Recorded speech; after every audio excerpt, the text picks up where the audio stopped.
যাওয়া যাবে না। আল্লাহ বলছেন আমি আল্লাহকে বাদ দিয়ে তারা যাদেরকে ডাকি দাউফাত তালিব ওয়াল মাতলুব, যারা চায় তারাও দুর্বল, আর যাদের কাছে চাওয়া হয় তারা আরো দুর্বল। আমরা খাইতে পারি, চলতে পারি, আর এই মূর্তিগুলা এদেরকে পিকআপে কইরা মন্দিরে আনতে হয়, ঠিক না ঠিক? হাঁটতেও পারে না, চলতেও পারে না, কথাও বলতে পারে না। আল্লাহ নবীর সময় এক কাফের মূর্তি নিয়ে যাচ্ছে বাজারে, এমন সময় কাফেরের শিশি ধরছে। শিশি বুঝেন তো? শিশি, পেশ আব মানে সামনের পানি, এটা ফার্সি দেখো, পেশ আব, আব মানে পানি, আর পেশ মানে সামনের পানি। কথাটা বুঝেন না? কত সুন্দর দেখেন। গরু ছাগলেরটার নাম হলো সেনা, আর আমাদের নাম হলো পেশ আব। আমরা সম্মানিত মানুষ তো, ওইটার নামও সম্মানিত নাম, পেশ আব মানে সামনের পানি। যখন পেশ আব ধরছে, এখন চিন্তা করলো এটা খুদাটা কেমনে লগে লয়ে যায়, শরমে দিক খুদার হয়ে গেছে এক জায়গায়। শিশি কইরাইয়া দেখে যে খুদার কাম হুদা হয়ে গেছে। খুদার কাম কি হয়ে গেছে? হুদা। কুত্তা একটা গরম পানি, রহমতের পানি দিছে চাইরা, যেই মাত্র দিছে চাইরা, এখন কোন একজন বান্দা, সে তো মনে করতেছে আমার হ্যাঁ সৃষ্টি করছে। এখন তার খোদার উপরে যখন কুত্তা পেশাব করছে, মাথা ঠিক থাকে নিয়া, কিরে তুই তো কিসের খোদা? তুই দিয়ে হুদা, কারণ তোর উপরে পেশাব করে কুত্তা। আরে কোনোদিন তো কুত্তা আমার উপরে পেশাব করতে পারলো না। হ্যাঁ, তোর উপরে কুত্তা পেশাব করছে, তুই নিজেকে নিজে বাঁচাইতে পারলি না, আমার উপর ঠাড়া ফলে তুই বাঁচাবি কেমনে? এবার বিবেকে নাড়া দিচ্ছে, কইটা তো খুদা হইতে পারে না, লাড়ি একটা লেছে, কথা মার ফিটামো আজকে। হাত ভাঙ্গা লাইছে, ফাও ভাঙ্গা লাইছে, মাথা তো দিচ্ছে বাড়ি দিয়া, কই ইয়া রাসূলুল্লাহ এটা কি এর খোদা? কুত্তা পেশাব করে। ইয়া রাসূলুল্লাহ আমি আগে বুঝতে পারি নাই, যার উপরে কুকুর পেশাব করে, কুকুরের পেশাব থেকে খোদা নিজে বাঁচতে পারে না, খোদা ছাড়া কিচ্ছুই পারে না, আমার জীবনে বাঁচাইতে পারে না। আল্লাহু আকবার।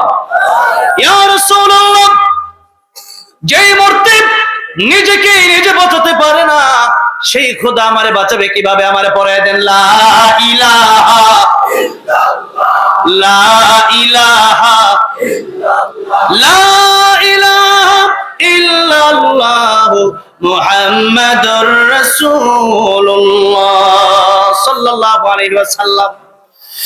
আমার ভাইরা, আমার বাবাজিরা, জাহান্নামের পথ থেকে আমাদের বাঁচতে হলে শিরক মুক্ত ইবাদত আমাদের প্রয়োজন আছে। শিরক মুক্ত ইবাদত, এই পৃথিবীতে সবচেয়ে বড় গুনার নাম হলো শিরকের গুনাহ। কিসের গুনাহ?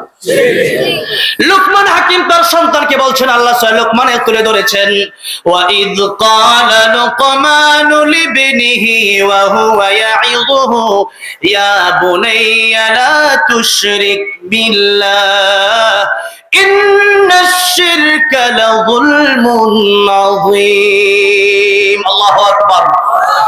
লুকমান হাকিম তার সন্তানকে বলছেন, সন্তান তুমি শিরক করো না, এই পৃথিবীতে যত গুনাহ আছে সবচেয়ে বড় গুনার নাম শিরকের গুনাহ। আল্লাহ বলছেন, ইন্নাল্লাহা লা ইয়াগফিরু আন ইউশরাকা বিহি ওয়া ইয়াগফিরু মা দুনা যালিকা লিমান ইয়াশা ওয়া মান ইউশরিক বিল্লাহি ফাকাদ ইফতারা ইসমান আযীমা। কিয়ামতের ময়দানে আমি আল্লাহ রহমান, আমি আল্লাহ রহিম, আমি গফফার। বান্দারে তোর জীবনের গুনাহ আমি আল্লাহ এক একটা উসিলা দেখে দেখে বান্দা তোর গুনাহ মাফ করে দেব। আল্লাহর নবী বলেন, কিয়ামতের ময়দানে এক গ্লাস পানি একজন আলেমকে এক ব্যক্তি বিপদের সময় পান করিয়েছিল, তার কারণে আল্লাহ রাব্বুল আলামিন যে ব্যক্তি এক গ্লাস পানি একজন আলেমকে পান করিয়ে সহযোগিতা করেছিল, সেই ব্যক্তিটা জাহান্নামের দিকে, তার জাহান্নাম তার জন্য ওয়াজিব হয়ে যাওয়ার পরেও আলেম যখন জান্নাতে যাবে, দুনিয়াতে এক গ্লাস পানি আলেমকে পান করানোর কারণে, এক গ্লাস পানি দিয়ে সাহায্য করার কারণে ওই আলেম, ওই যে ব্যক্তির উপরে জাহান্নাম ওয়াজিব হয়ে গেছে, ওই ব্যক্তিকেও আলেমের সাথে আল্লাহ রাব্বুল আলামিন জান্নাতের মেহমান বানিয়ে দিবে। তাহলে কিয়ামতের ময়দানে জান্নাতে যাওয়ার জন্য একটা নেকি যথেষ্ট? কয়টা নেকি যথেষ্ট? আবার জাহান্নামে যাওয়ার জন্য একটা গুনাহই যথেষ্ট। কয়টা গুনাহ যথেষ্ট? আল্লাহর নবী একদিন যাচ্ছেন দুইটা কবরের পাশ দিয়া, আল্লাহর নবী বলেন দুইটা কবরে আযাব হচ্ছে। সাহাবায়ে কেরামদেরকে বললেন, ও সাহাবীরা, কারণ হচ্ছে দুইটা কবরের, একটা কবরের লোক ছিল চগলখোর। চগলখোর আমাদের দেশে আছে না নাই? একজনের কথা আরেকজনের কাছে লাগায়, মারামারি লাগায়, আছে না নাই? অভাব নাই। কি লাভ? লাভ একটু একটু মজা পাইছে, এছাড়া কোনো লাভ নাই। গীবত তুহমত মানুষের বিরুদ্ধে না দিলে তার মজা লাগে না, এই জন্য চুগলখড়ি করার কারণে জাহান্নামে গেছে। আরেকটা ছোট্ট বিষয় নবী বললেন, এত ছোট বিষয় করলো কিন্তু জাহান্নামের সবচেয়ে ভয়ঙ্কর শাস্তি তাদের হচ্ছে। আরেকজনের ব্যাপারে আল্লাহর নবী বললেন, আরেকজন প্রস্রাবের ছিটা থেকে বাঁচত না। পেশাব আমরা যখন করি অনেক সময় পেশাবের ছিটা থেকে আমরা বাঁচতে পারি না, এগুলো আওয়াজ শোনা দরকার আছে না নাই? আল্লাহ নবী বলতেছেন গুনাহটা বড় সামান্য, কিন্তু গুনার জন্য আযাবটা বড় মারাত্মক, সবচেয়ে ভয়ঙ্কর শাস্তি হবে তাদের, যারা পেশাবের ছিটা থেকে বাঁচে না এবং পেশাবের পরে যারা জিলা কুলুপ নেয় না, টিস্যু নেয় না, যারা পেশাবের পরে একটা জারা মাইরা শেষ, পানি নেয় না, এরকম বহু মানুষ আছে। আবার নামাজের দিকেও যায়। আপনি নাপাক অবস্থায় আল্লাহর সামনে কিভাবে দাঁড়ালেন? লজ্জা করে না? নামাজ আল্লাহর সামনে পবিত্র অবস্থায় আপনি দাঁড়াবেন। আপনি তো টিস্যু নিলেন না, কারো আধা মিনিট, কারো 1 মিনিট, কারো 2 মিনিট, যারা পুরুষ তাদের পেশাব বেরোতেই থাকে। আর আপনি যখন টিস্যু নিলেন না তখন আপনি নাপাক হয়ে গেলেন। আপনি যদি বিশ্বাস না করেন একদিন পরীক্ষা করে দেখেন, হ্যাঁ, টিস্যু না নেওয়ার পর পরীক্ষা করে দেখেন সামনে কতটুকু ভিজে গেছে, তাহলে আপনি নাপাক হয়ে গেছেন। আরেকটা হচ্ছে প্রস্রাবখানায় যখন বসে ছিটা লাগতেছে, আর অনেকে দাঁড়ায় প্রস্রাব, যারা পেশাব করেন দাঁড়ায় পেশাব করলে ছিটা বেশি লাগে না কম লাগে? আর বেশি লাগে। হ্যাঁ, তাহলে পেশাবের ছিটা থেকে যারা বাঁচবে না এদের কবরে জাহান্নামের সবচেয়ে ভয়ঙ্কর আযাব হবে, সবচেয়ে ভয়ঙ্কর আযাব তাদের কবরে হবে। তাহলে এই দুইটা গুনাহ থেকে আমরা বেঁচে থাকবো, বলি ইনশাআল্লাহ। মানুষের বিরুদ্ধে গীবত করা যাবে, মানুষের বিরুদ্ধে মিথ্যা তহমত দেওয়া যাবে, এটা বান্দার হক। মানুষকে কষ্ট দেওয়া যাবে না, বান্দার হক আল্লাহ মাফ করবে, বান্দার হক বান্দার কাছ থেকে ক্ষমা চাইতে হবে। আমার ভাইরা, আমার বাবাজিরা, তাহলে আমাদের শিরিক মুক্ত ইবাদতের প্রয়োজন আছে না নাই? শিরিক মুক্ত ইবাদত করা লাগবে। আল্লাহ বলছেন আমি আল্লাহ রহমান রহিম হওয়ার কারণে কিয়ামতের মধ্যে অনেক মানুষকে ওসিলা দেখে মাফ করব, কিন্তু আমি আল্লাহ যারা শিরিক করবে এদেরকে মাফ করব না, যারা শিরিক করবে এদেরকে আমি মাফ করব না। আমার ভাইরা, আমার বাবাজিরা, তাহলে শিরিক মুক্ত নেক আমল যারা করবে তারা যাবে জান্নাতে। তারা কোথায় যাবে? জান্নাতে। আর এই নেক আমল করার পদ্ধতি, কোরআনের শিক্ষা কোথায় দেওয়া হয়? কোথায় দেওয়া হয়? মাদ্রাসায় দেওয়া হয়। আল্লাহ বলছেন, ওগো নবীজি, কিতাবুন আনজালনাহু ইলাইকা লিতুখরিজান নাসা মিনায-যুলুমাতি ইলান-নূর।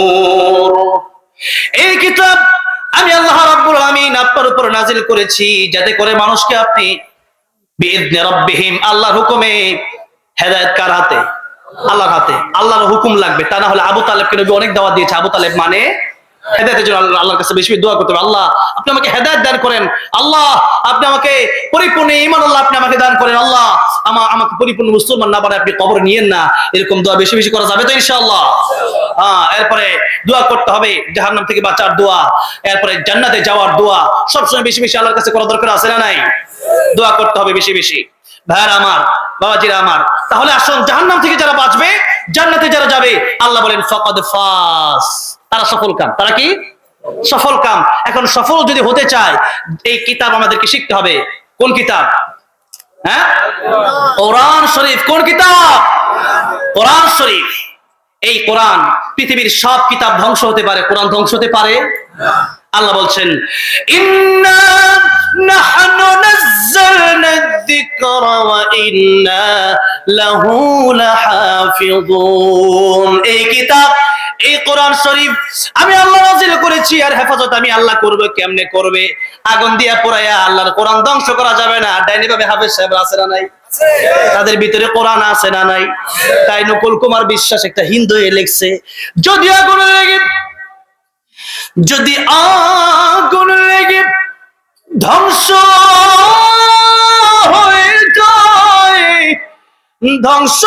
হয়ে যায়, যদি আগুন লেগে ধ্বংস হয়, পৃথিবীর সব বইয়ের দোকান বিশ্ব থেকে হারাবে না পবিত্র কোরআন। বলেন বিশ্ব থেকে হারাবে না।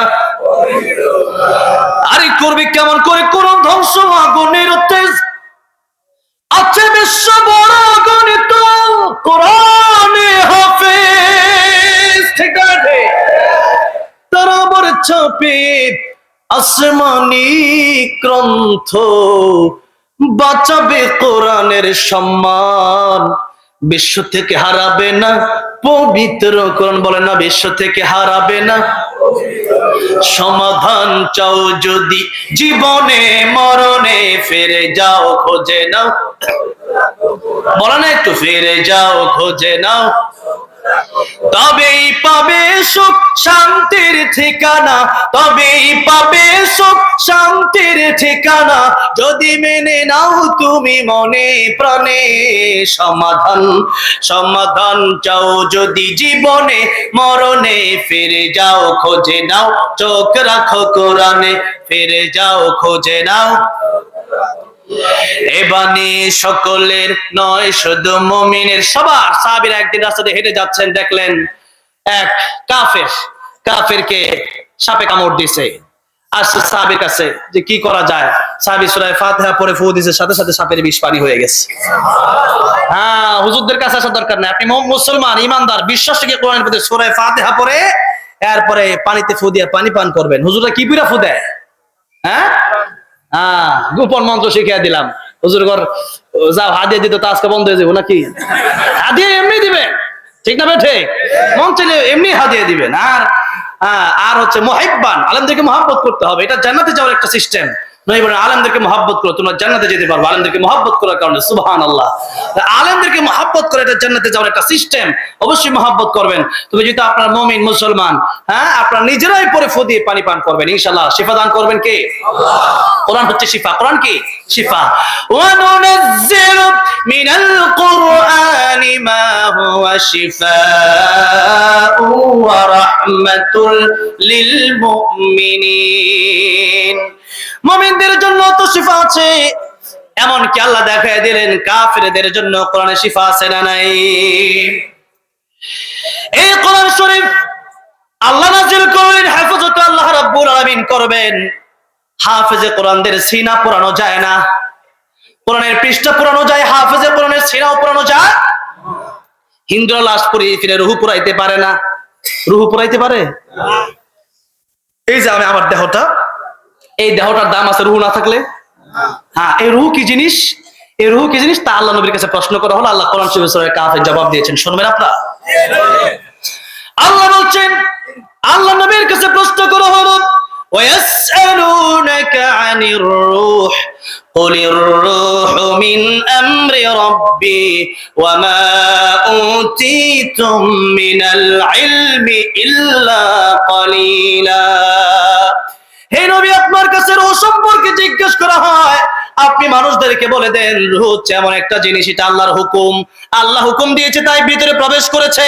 আল্লাহ হুকুম দিয়েছে তাই লড়তে পারি, চলতে পারি, কথা বলতে পারি। আল্লাহ যেদিন রূহ নিয়ে নিবেন, পৃথিবীর কারো ক্ষমতা নাই দ্বিতীয়বার রূহটা ফিরিয়ে দিবে। ক্ষমতা আছে? পৃথিবীর কারো ক্ষমতা নাই রূহটা আবার ফিরিয়ে দিবে। তাই পৃথিবীর বহু বৈজ্ঞানিক দার্শনিকরা দেখতে চেয়েছে রূহটা কেমন, কিন্তু পুরা বডিটা কাটলেও রূহ দেখা যায়। ইঞ্জিনটা চইলা গেলে হায় রে হায় রে হায়, ডাব্বাটা পড়ে রইবে। যে দুনিয়ায় ইঞ্জিন ছাড়া ট্রেনের ডাব্বাগুলো একটাও চলে না, ঠিক তেমনি ভাবে রূহ যেদিন না থাকবে সেদিন আমার আপনার কোনো মূল্য নেই। আমি আব্দুর রহমান, আমার ইন্তেকাল হয়ে গেছে। আমি আব্দুর রহিম, আমার ইন্তেকাল মানে এক জায়গা থেকে আরেক জায়গায় যাওয়া। আমার আপনার ইন্তেকাল হয়ে গেছে, তাহলে কি আছে? তাহলে বাড়িতে লাশ কোথায়? লাশ মানে লাশ, কিচ্ছু নাই, খালি ডাব্বা। তাই আল্লাহ সূরা হুজুরাতে বলছেন, ইন্না আকরামাকুম ইনদাল্লাহি আতকাকুম। যদি আমি আল্লাহর কাছে মর্যাদাপূর্ণ হতে চাও, উপরে ফেস ওয়াশ লাগায় দামি সুন্দর চেহারা বানাইলে লাভ নাই। ভিতর ঠিক করো, যার ভিতরে যত ভালো সে ব্যক্তি আল্লাহর কাছে তত ভালো। হযরত বেলাল বড় কালো, কিন্তু আল্লাহর কাছে বড়। আর আবুল আহাব মানে লাহাবের বাপ। আবু লাহাব মানে অগ্নিশিখাটা লাল। আর আবু লাহাব ছিল এত সুন্দর, লাল সুন্দর ছিল আবু লাহাব। এই লালের বাপ, সুন্দরের বাপ আবু লাহাব, এত সুন্দর ছিল আবু লাহাব। এরপর ওই জাহান্নামে গেল। আর হযরতে বেলাল কালো। আল্লাহ নবী জান্নাতের ভিতরে গিয়ে কার হাঁটার আওয়াজ শুনতে পান? নবীজি বললেন, জিবরাইল, কার হাঁটার আওয়াজ জান্নাতের ভিতরে শোনা যায়? জিবরাইল আমিন বললেন, ইয়া রাসূলুল্লাহ, ইয়া হাবিবাল্লাহ, দুনিয়াতে হযরতে কালো বেলাল হাঁটে, তার হাঁটার আওয়াজ আল্লাহর তরি জান্নাতের ভিতর এসে পৌঁছে যায়। আল্লাহু আকবার। হযরতে বেলাল কালো, কিন্তু আল্লাহর কাছে তিনি বড় ভালো। কেন? ভিতর ভালো। এই জন্য ভিতর ভালো করতে হবে। অন্তরে যদি রোগ থাকে তাহলে আল্লাহর কাছে দামি হওয়া যায় না। অন্তরে আল্লাহর ভয় থাকলে সে ব্যক্তি ভালো করেই জানে চুরি করলে কেউ দেখবে না, দেখবে একজনকে। ডাকাতি করলে কেউ বুঝবে না, বুঝবে একজন, তিনি কে। মিথ্যা বললে কেউ বুঝবে না, বুঝবে একজন, তিনি কে। গীবত করলে, মিথ্যা তহমত দিলে কেউ বুঝবে না, বুঝবে একজন, তিনি কে। এই জন্য তাকওয়ার প্রয়োজন, অন্তরের ভিতরটা ঠিক করার প্রয়োজন আছে না নাই? যাদের হৃদয়ে আছে আল্লাহর ভয়, তারা কবু পথ ভুলে যায় না। আল্লাহর প্রেম ছাড়া এই দুনিয়ায় পারে না পারা। যাদের হৃদয়ে আছে আল্লাহর ভয়, তারা কবু পথ ভুলে যায় না। আল্লাহর প্রেম ছাড়া এই দুনিয়ায় কারো কাছে কোনো কিছু চায় না। রাতের আধারে যারা সিজদাতে রয়, দু চোখের অশ্রুতে নদী যেন বয়। ছলনার হাত ছানি যতই আসুক, পিছনে ফিরেও তাকায় না। যাদের হৃদয়ে আছে আল্লাহর ভয়, তারা কবু পথ ভুলে যায় না।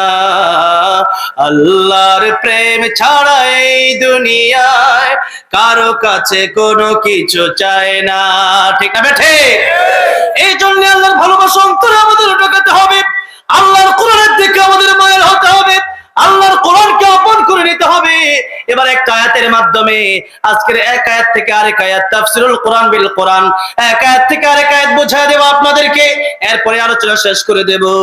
আমি বলেছিলাম, আল্লাহ বললেন সূরা ইব্রাহিমের 1 নম্বর আয়াত, লিতুখরিজান নাস মিনাদ দুলুমাতি ইলান নূর। এই কোরআন মানুষকে জাহান্নাম থেকে জান্নাতে নিতে পারে। এবার আসুন একটা আয়াত আপনাদের সামনে বলবো, সে আয়াত হচ্ছে সূরা তাহরিমের 6 নম্বর আয়াত। আল্লাহ বলছেন, ইয়া আইয়ুহাল্লাযীনা আমানু কু আনফুসাকুম ওয়া আহলিকুম নারা।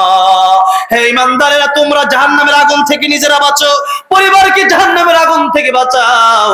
এখন বাঁচবো কেমনে? আল্লাহ বলছেন কোরআনে বাঁচাবে। বাঁচবো কেমনে? কোরআন বাঁচাবে। বাঁচবো কেমনে? কোরআনের মাধ্যমে। বাঁচবো কেমনে? কোরআনের মাধ্যমে। জোরে বলেন, বাঁচবো কেমনে? কোরআনের মাধ্যমে। আরেকবার বলেন, জাহান্নাম থেকে বাঁচতে হলে কিসের মাধ্যমে বাঁচতে হবে? কোরআনের মাধ্যমে আমাদের বাঁচতে হবে। এবার যদি জিজ্ঞাসা করি, মুসলমান আপনি কি কোরআন শরীফ পারেন? আপনি বলবেন পারি। এবার আপনাকে যদি বলি একটু পড়ে শোনান, দেখা যাবে বুড়ি বুড়ি ভুল আপনার কোরআন তেলাওয়াত অশুদ্ধ হয়ে যাচ্ছে। দুনিয়ার সবকিছু সুন্দরভাবে না শিখলে যেমন হয় না, ড্রাইভিং যদি ঠিকভাবে, ড্রাইভার যদি ঠিক মতো ড্রাইভিং না করতে পারে, অ্যাক্সিডেন্ট হবে কি হবে না? আমি গাড়ি চালাইতে পারি, মাঝে মধ্যে ড্রাইভারে বলে আমার দাও, কিন্তু মেইন রোডে চালাই না। কালকে মাহফিল ছিল সেই দুহারে, তো দুহার থেকে একেবারে মাওয়ার কাছাকাছি আসতে আসতে আমি ড্রাইভারকে বললাম, আমি কতক্ষণ চালাই, আপনি বসেন। মাহফিলের পর আমি মাঝে মধ্যে চালাই গাড়ি। তো যখন মেইন রোড আসে তখন আমি আবার ছাইরা দিই। কেন? যে এখন আপনি চালান, এখন একটু কঠিন, গাড়ি কোন দিকটা দিয়ে দিব, মারি দিব ধাক্কা, জীবন শেষ, তাহলে আপনি চালান। তো এখন কথা হচ্ছে, আমি পুরোপুরি পারি না, যতটুকু পারি মানে হচ্ছে এই ভিতর দিয়ে চালাইতে পারি, কিন্তু মেইন রোডে চালাইতে পারি না। তা আমি মেইন রোডে চালাইলে যেহেতু আমি পুরোপুরি পারি না, অ্যাক্সিডেন্ট হওয়ার সম্ভাবনা আছে না নাই?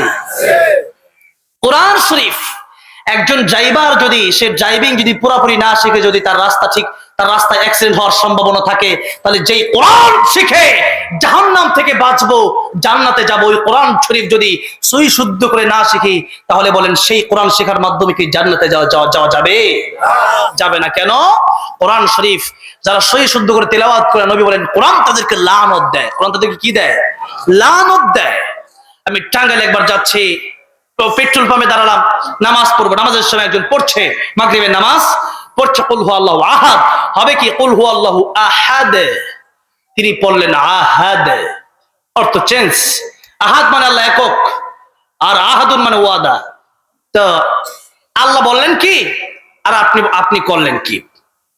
তো এই জন্য কোরআন শরীফের অর্থ চেঞ্জ হয়ে যায়, এক একটা অক্ষর ভুল হওয়ার কারণে, এক একটা অক্ষর ভুল হওয়ার কারণে। আর কোরআন শরীফ যারা বাংলা পড়েন, বাংলা কোরআন শরীফ পড়বেন না।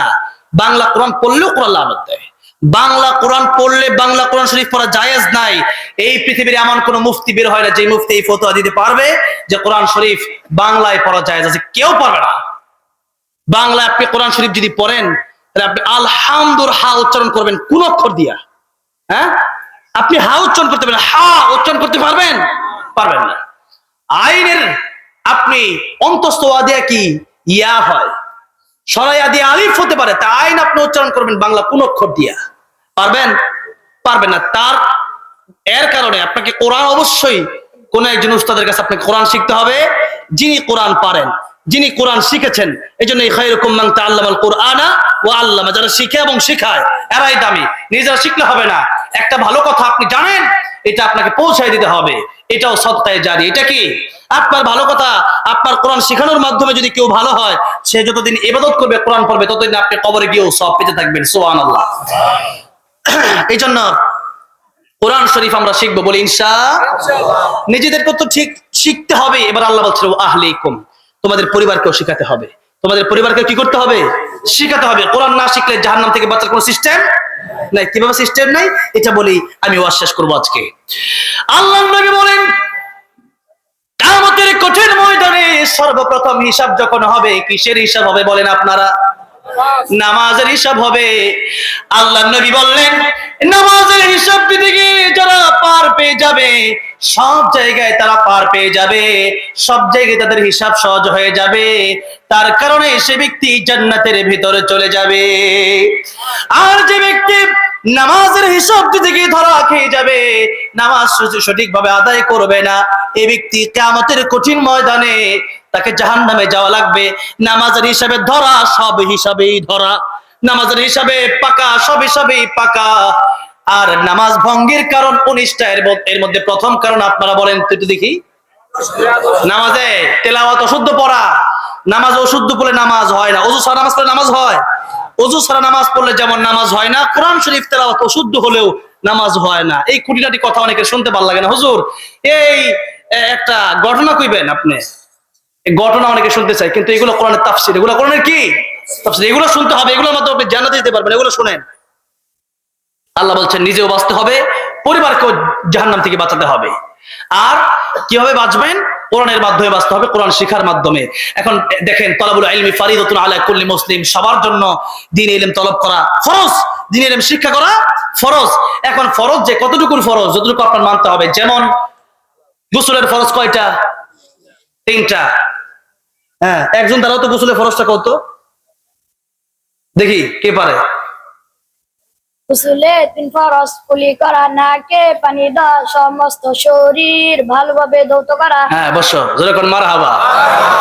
এই একটা ছেলে গোসলের ফরজ সে পারে, হাফিজ কোরআন, ছোট্ট একটা সন্তান, বলেন মারহাবা। তার জীবন তো সফল, আলহামদুলিল্লাহ, আলহামদুলিল্লাহ। কত সুন্দর জীবন। এই যে 3টা বলছে, এই 3টা অনেকেই পারে না। গোসলের সময় কুলি করে না অনেকেই, নাকে অনেকেই পানি দেয় না। তাহলে কুলি যদি না করেন, নাকে যদি পানি দেন, গোসলের ফরজ আদায় হচ্ছে না, আপনার নামাজ তো হবেই না, আপনার নামাজ হবে না। তো সেই জন্য আপনাকে এগুলো শিখতে হবে। হ্যাঁ, ওযুর ফরজ কয়টা? 4টা। কে পারবে? ওযুর ফরজ পারে কে? হ্যাঁ, ওযুর ফরজ পারে কে? একজন দাঁড়াও। হ্যাঁ, আরেকজন দাঁড়াও। হ্যাঁ, কও দেখি ওযুর ফরজটা। সমস্ত মুখ ধোয়া, দুনো হাতের কনুই সহ ধোয়া, মাথা মাসাজ করা, দুনো পায়ের টাকনি সহ ধোয়া। আচ্ছা, বলো যেরকম মারহাবা। ইয়া আইয়ুহাল্লাযীনা আমানু ইযা কুমতুম ইলাস সালাতি ফাগসিলু ওয়ুজুহাকুম ওয়া আইদিয়াকুম ইলাল মারাফিকি ওয়ামসাহু বিরুউসিকুম ওয়া আরজুলাকুম ইলাল কা'বাইন। আমি ফরজ করে দিলাম কোন আয়াতের মাধ্যমে। সে কইছে বাংলা, আমি কোন আয়াত কইয়া হুজুর ফরজ করে দিলাম। আল্লাহু আকবার, কোরআনের আয়াত। তাহলে আপনাকে ওযুর ফরজ ঠিকভাবে যদি আদায় না করেন, যেমন আপনি মাথাটা মাসাজ করার সময় এরকম করে শেষ করে দিলেন, 1 ভাগও মাসাজ করলেন না, 4 ভাগের 1 ভাগ মাসাজ করা ফরজ, আর বাকি পুরোটাই মাসাজ করবেন। কিভাবে করবেন? এই যে দেখেন, এভাবে ধরে, এভাবে করে, এরপরে এইভাবে শেষ করে দিবেন। পুরা মাথাটা যখন মাসা হয়ে যাবে, তখন এটা সুন্নত আদায় হবে। কি হবে? ইমাম আবু হানিফা রাহমাতুল্লাহ আলাইহির মত। এই যে অনেকেই বলেন যে মত,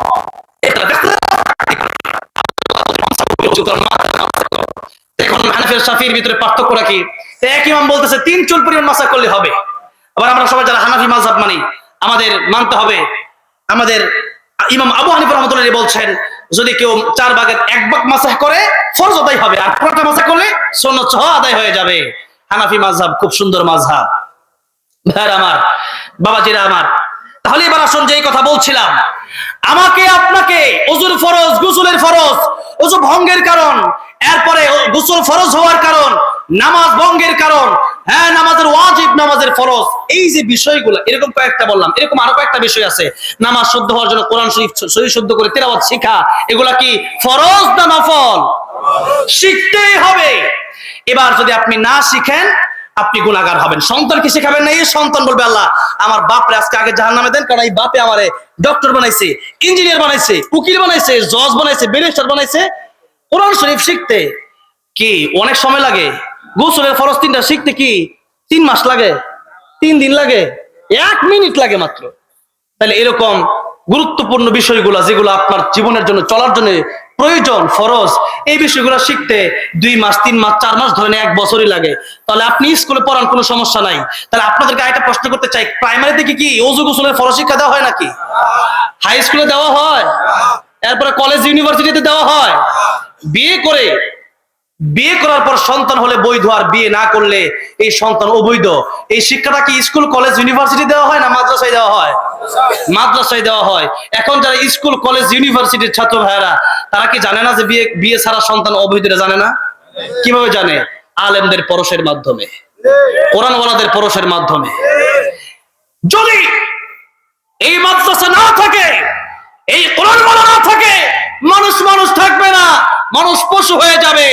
মানুষ কি হয়ে যাবে? পশু হয়ে যাবে। ইউরোপ আমেরিকায় বিয়ে লাগে না, ঠিক না বেঠে? অটোমেটিক প্রেম প্রীতির মাধ্যমে, অবৈধ রিলেশনের মাধ্যমে অবৈধ বাচ্চা হয়, আর এগুলো নাকি চলতে থাকে। কারণ হচ্ছে কোরআন জানে না, ঠিক না বেঠে? কোরআন না জানলে পরে মানুষ নিজের পৃথিবীর বিভিন্ন এমন দেশও আছে নিজের বোন কেউ মানুষ বিয়ে করে না। আউযুবিল্লাহ। কেন? কোরআন না থাকার কারণে, কোরআন না জানার কারণে।